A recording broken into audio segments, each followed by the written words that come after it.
So, sagutin naman natin yung tanong niya. Paano daw kung divorce na sa ibang bansa? Valid pa rin daw ba yung kasal sa Pilipinas? Well, kung ikaw po ay kasal sa foreigner o yung ibang lahi or a fam na tinatawag at ikaw ay dinivorce niya sa kanyang bansa, ikaw na Filipino or Filipina dito sa Pilipinas ay divorce na din, di ba? Nakakatuwa yun. Hindi mo na kailangang mag-file ng petisyon sa korte para iparecognize yung divorce decree na kinuha niya sa kanyang bansa.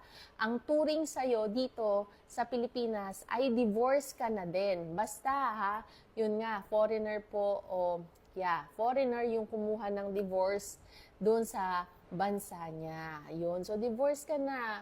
Wala ka nang kailangang gawin. Ikaw ay bumalik na sa pagkadalaga at pwede ka na ulit magpakasal ng muli sa iba. Yan po ay recent decision mula sa